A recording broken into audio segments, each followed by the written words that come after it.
आज समाजामध्ये जर बघितलं तर स्त्रियांना एक म्हणजे आरक्षण जे काही असेल ते दिलेलं आहे, पण ते कागदोपत्रीच फक्त आहे. अगोदर स्त्रियांना फक्त घरात बसून म्हणजे घरातली कामं जी काही होती ती करायला लागत होती, पण आज त्यांना घरातलं पण या ठिकाणी बघावं लागतं आणि बाहेरचं पण, म्हणजे दोन्हीकडून त्यांना त्रास जो काही असेल तो होत आहे. पण सांगितलं काय जातं की यांना ह्या आधुनिक स्त्रिया आहेत. आधुनिक स्त्रिया म्हणून जो काही मान पाहिजे होता तो तशा पद्धतीने मिळत नाहीये. उलट दोन्ही बाजूने देखील या ठिकाणी काय होतंय, त्यांना स्ट्रगल जे काही असेल ते करावं लागतंय. आणि बाहेरच्या दुनियामध्ये जेव्हा आपण जातो तेव्हा या ठिकाणी वेगवेगळ्या पुरुषांशी संपर्क जो काही असेल तो स्त्रियांचा येत असतो आणि त्यांना ते फेस करावं लागतं. नाहीतर मग नोकरी जाण्याची देखील शक्यता असते. जर त्यांना आपण व्यवस्थित नाही हँडल केलं तर मग नोकरी देखील जाण्याची या ठिकाणी परिस्थिती असते.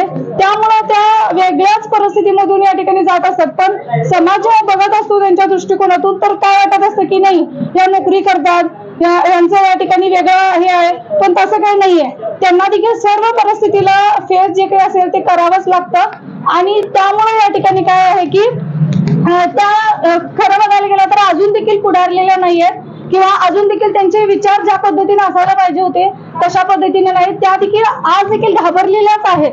आणि अनेक म्हणजे मुलींना जो काही त्रास असेल तो याच्यामधून होतो. घाबरल्यामुळे त्या कधीही कोणाशी संपर्क सांगत नाहीत की आपल्यावरती ही बिकट परिस्थिती आली किंवा आपण या सगळ्या पोझिशन मधून जात आहोत. ना घरच्यांना सांगू शकतात, घरच्यांना सांगितलं तर नोकरी जाण्याची शक्यता असते, बाहेर कुणाला सांगावं म्हटलं तर परत आणि दडपण येण्याची शक्यता असते. या सर्वाचा परिणाम असा होतो की ती स्वतःच एकटीच या सगळ्या परिस्थितीमधून पुढे जात असते. पण ती खूप वाईट प्रसंगामधून आज देखील जात आहे आणि त्याला वेगळ्या पद्धतीने या ठिकाणी सगळ्यांनी समाजाने हे करणं गरजेचं आहे. त्यांना समजावून सांगणं गरजेचं आहे किंवा समजून घेणं गरजेचं आहे. आणि याच्यामधूनच बलात्काराच्या ज्या काही समस्या असतील त्या खूप मोठ्या प्रमाणामध्ये आहेत, पण त्या ओळखल्या जातात. आणि यामध्ये फक्त एकच मार्ग त्यांना मिळणं गरजेचं आहे की त्यांना या ठिकाणी फाशीची सजा, दुसरा कुठलाही मार्ग 12 वर्ष सजा किंवा आणखीन काय 7 वर्षाची सजा हे न मिळता त्यांना डायरेक्ट फाशीची सजा होणं गरजेचं आहे. एवढंच मी सांगू इच्छिते. I appreciate this rally, the Sai Women Beti Bachao hiking a journey to change the system. I personally appreciate this rally and I support this rally by my heart, and this is a very need of current situation, as just ma'am says that it is a very competitive era, and so each and every woman should get their personal help, and she has to get her each and every opportunity to present herself before the society. But as they try to prove themselves, they can't because of the community, especially the men society. They start to oppose them, and so they have to face various problems, and the rape, that situation is very complicated. And when the girl or the woman face that situation. नमस्कार, मी प्रतीक्षा Nanasaheb Kedar, Shri Shahu high school junior कॉलेजची विद्यार्थिनी. मी आता 10वी मध्ये शिकते. आज विज्ञानाने आताच्या युगामध्ये खूप प्रगती केली आहे, परंतु महिलांच्या बाबतीमध्ये जे अत्याचार बलात्कार होते ते अजूनही तसेच सुरू आहेत. आता जर आपण विचार केला तर त्यांना 50% आरक्षण दिलेलं आहे, परंतु ते 50% आरक्षण जे आहे ते फक्त कागदांवरच आहे. ते कागदांवरून माणसांच्या मनापर्यंत आलेलेच नाही आहे. आज खूप बलात्कारांची संख्या वाढलेली आहे. जर या आधीची पूर्वीची जर बलात्कारांची संख्या लक्षात घेतली आणि आत्ताची घेतली तर यामध्ये काहीच बदल झालेला नाही. त्याची संख्या तशीच राहिली आहे. आज मुलगी एक ताट मानेने आणि पूर्ण हिमतीने घराबाहेर पडू शकत नाही. ती घराबाहेर पडताना सुद्धा खूप वेळा विचार करते की माझ्या सोबत कोणी नाही आहे, मी जाऊ का बाहेर, मी जर बाहेर गेले तर तिथे मी सुरक्षित असेन का, मला तिथे पाहणाऱ्या भरपूर नजरा असणार आहेत, त्या प्रत्येक नजरा चांगल्याच असतील ना. फक्त आपल्या भारताच्या संविधानानुसार प्रत्येक मुलाला आपले आयुष्य जगण्याचा अधिकार असतो, परंतु तोच अधिकार आपण आपल्या आई बहीण मुलींकडून काढून घेत आहोत. मग तिला फक्त तिचे स्वतःचे आयुष्य जगताना सुद्धा विचार करावा लागतो की मी हे आयुष्य जगीन का. आणि बलात्कार इतक्या प्रमाणावर वाढला आहे की त्याच्यावर जे खटले होतात किंवा त्याच्यावर जे कायदे होतात ते पूर्ण तो खटला संपण्यासाठी वर्षानुवर्ष जातात. तोपर्यंत त्या मुलीचे जे समाजामध्ये असते तर त्यामध्ये तिला एक काळा डाग लागलेलाच असतो. त्याशिवाय ती बाहेरही जाऊ शकत नाही आणि तो जो कायदा असतो किंवा तिचा जो कोर्टात गेलेला असतो विषय तो पूर्ण सोडवण्यासाठी संपूर्ण 10 वर्ष कमीत कमी 10 वर्ष तर जातात. तोपर्यंत जो बलात्कार केलेला माणूस असतो तो तसाच बाहेर फिरत असतोय आणि एवढे वर्ष झाल्यात. त्यामुळे त्या केसकडे कोण एवढं बारकाईने बघत पण नाही. त्यामुळे त्या मुलीचे आयुष्य बर्बाद होते. तिच्याकडे शेवटी एकच पर्याय उरतो की स्वतःचं आयुष्य संपवून घ्यायचं, स्वतःचा जीव द्यायचा. त्यामुळे माझी एवढीच विनंती आहे की जे बलात्काराचे केस असतील त्या कमीत कमी महिन्याभरामध्ये किंवा 2 महिन्याभरामध्ये त्या केसवर लवकरात लवकर निकाल द्यावा आणि त्या माणसाला फाशीची शिक्षा द्यावी एवढेच सांगते. धन्यवाद.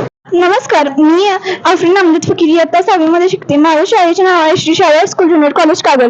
आज आपल्या विद्यालयामध्ये आलेले पदयात्री जे बेंगलोर ते दिल्ली पर्यंत जाणार आहेत त्या सर्वांचे मी हार्दिक स्वागत करते. ही जी पदयात्रा आहे विशेष पदयात्रा आहे कारण ही पदयात्रा महिलांच्या सुरक्षेसाठी आहे. आज समाजामध्ये मुलींवर महिलांवर अत्याचार होत आहेत. अत्याचार करणाऱ्या व्यक्तीला कायद्याने शिक्षा होण्यासाठी खूप विलंब होतो. अत्याचारी व्यक्ती मुकाट वावरतात. त्यामुळे अत्याचारी व्यक्तीला त्वरित फाशी व्हावी तसेच एका महिलेच्या आताच बलात्कारी व्यक्तीच्या बाबतीत योग्य ती शिक्षा व्हावी ही आम्हा सर्व मुलींना व महिलांना शासनाकडे मागणी आहे. त्याचा हा उपक्रम अतिशय सत्य आहे आणि सध्या त्याची आवश्यकता आहे. त्यांच्या या पदयात्रेसाठी आमच्या सर्वांकडून त्यांना शुभेच्छा. धन्यवाद.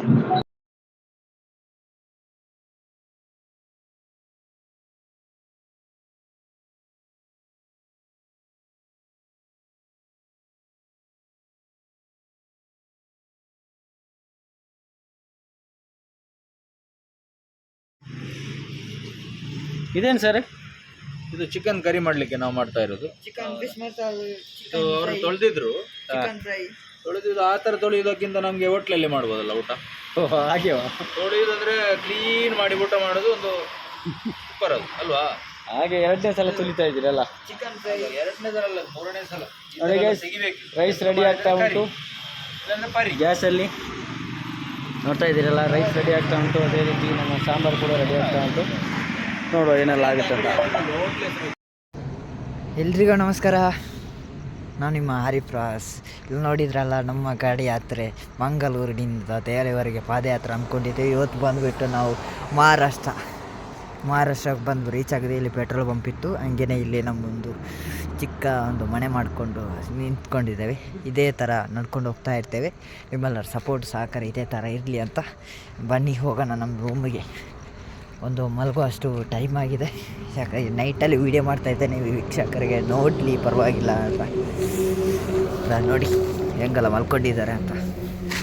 1 2 3 hi guys, how are you? ಟಾಟಾ, ಹೆಂಗಿದ್ರ? ಚೆನ್ನಾಗಿತ್ತಾ? ಚಳಿ ಎಲ್ಲಿ ಮುಟ್ಟಿದ್ರ ಇವತ್ತು? ನಾವು ಕೋಲಾಪುರ ನಮ್ಮದು ಬಾರ್ಡರ್ ಮುಟ್ಟಿದ್ದೇವೆ, ಕರ್ನಾಟಕ ಬಾರ್ಡರ್, ಮಹಾರಾಷ್ಟ್ರ ಬಾರ್ಡರ್ ಮಲಗಿದ್ದೇವೆ. ಯಾವ ಥರ ಇತ್ತು ಕರ್ನಾಟಕ ಒಂದು ಮಹಾರಾಷ್ಟ್ರ ಬಾರ್ಡರ್ ಬರುವಾಗ? ಅದು ಯಾವ ಥರ ಒಂದು ನಿಮಗೆ ಫೀಲ್ ಕೊಡ್ತು? ಒಳ್ಳೆ ಫೀಲ್ ಇದೆ. ಇನ್ನೂ ಚಳಿ ಆಗ್ತಾ ಇದೆ, ತುಂಬ ಚಳಿ ಇವತ್ತಿಂದ, ತುಂಬ ಚಳಿ. ಮಹಾರಾಷ್ಟ್ರ ಬಾರ್ಡರ್ ಚಳಿ ಇದೆ. ಎಲ್ಲರೂ ಕೇಳ್ತಾ ಇದ್ದಾರೆ ಈ ಚಳಿಯಲ್ಲಿ ಹೆಂಗೆ ಮಲ್ಕೊಳ್ತಾ ಇದ್ದೀರಾ ಅಂತ. ಏನು ಮಾಡೋದಿಲ್ಲ, ನಾವು ದೇಶಕ್ಕೋಸ್ಕರ, ದೇಶದ ಹೆಣ್ಮಕ್ಳಿಗೋಸ್ಕರ ನಾವು ಹೋರಾಡ್ತಾ ಇರೋದು. ಇಲ್ಲಿ ಚಳಿ ಮಳೆ ಬಿಸಿಲು ಅನ್ನೋದು ನೋಡೋಕ್ಕಿಲ್ಲ, ಆದ್ರಿಂದ ನಾವು ಹೋಗ್ತಾ ಇದೀವಿ. ನೋಡುವ ದೇವರಿದ್ದಾರೆ. ಈ ಟೆಂಟಲ್ಲಿ ಮಲಗುವಾಗ ನಿಮಗೂ ಇದು ಹೊಸ ಜೀವನನ ಇಲ್ಲ ನಿಮ್ಗೆ ಆಲ್ರೆಡಿ ಇಲ್ಲ ಆಗಿದೆಯಾ? ಖಂಡಿತವಾಗಿ ಇದು ಹೊಸ ಜೀವನ ಮುನ್ನಡೆಸಿಕೊಂಡು ನಾವು ಹೋಗ್ಬೇಕು. ಮನೆಯಲ್ಲಿ ಮಲ್ಕೊಂಡಾಗೆ ಆಗುತ್ತಾ? ಈ ಟೆಂಟಲ್ಲಿ ಮಲಗುವ ಆಗುದಿಲ್ಲ, ಆದ್ರೂ ನಾವು ಅಡ್ಜಸ್ಟ್ ಮಾಡ್ಕೊಂಡು ಹೋಗ್ತೀವಿ. ನಮ್ಮ ಒಂದು ಜೀವನದ ಪ್ರಶ್ನೆ ಅಲ್ಲ, ಇದು ನಮ್ಮ ಹೆಣ್ಮಕ್ಳ ಜೀವನದ ಪ್ರಶ್ನೆ. ನೋಡಿದ್ರಲ್ಲ, ಲಾಸ್ಟ್ ಟೈಮ್ ನಿಮಗೆ ಒಂದು ವಿಡಿಯೋ ಕಳಿಸಿದ್ದೆ ಯಾವ ಥರ ಇದೆ, ನಾವು ಯಾವ ಥರ ಟೆಂಟ್ ಹಾಕಿದ್ದೀವಿ. 2ನೇ ದಿವಸ ಟೆಂಟ್ ಹಾಕ್ತಾ ಇದ್ದೇವೆ ನಮ್ಮ ಮಹಾರಾಷ್ಟ್ರ ಬಾರ್ಡ್ರಲ್ಲಿ. ನೆಕ್ಸ್ಟ್ ಬಂದುಬಿಟ್ಟು ಅಲ್ಲಿ ಬಾರ್ಡ್ರ್ ಆಗ್ತೇನೆ ಅಂತ ಗೊತ್ತಿಲ್ಲ, ನೆಕ್ಸ್ಟ್ ಯಾವ ಟೆಂಟ್ ಹಾಕ್ತೇನೆ ಅಂತ ಗೊತ್ತಿಲ್ಲ. ಕಮಿಂಗ್ ಸೂನ್ ನಾನು ಹಾಗೆ ಹಾಕ್ತೇನೆ ಟೆಂಟ್. ನಿಮಗೆ ಇದೇ ಥರ ಒಂದು ಬ್ಲಾಗ್ ಮಾಡೇ ಕೊಡ್ತೇನೆ. ಸಪೋರ್ಟ್ ಮಾಡಿ, ಸಹಕಾರ ಮಾಡಿ, ಇದೇ ಥರ ಸಪೋರ್ಟ್ ಮಾಡ್ತಾ ಇರಿ. ಇಲ್ಲಿ ತನಕ ಸಪೋರ್ಟಿಂದನೇ ಬಂದಿರೋದು, ದೆಹಲಿ ತನಕ ನಿಮ್ಮ ಸಪೋರ್ಟ್ ಹಿಂಗೇನೇ ಇರಲಿ. ಜೈ ಕರ್ನಾಟಕ. ಮತ್ತು thank you very much bye. Delhi to Mangalore ಒಬ್ಬ ಇಲ್ಲಿಂದ ಹೋದ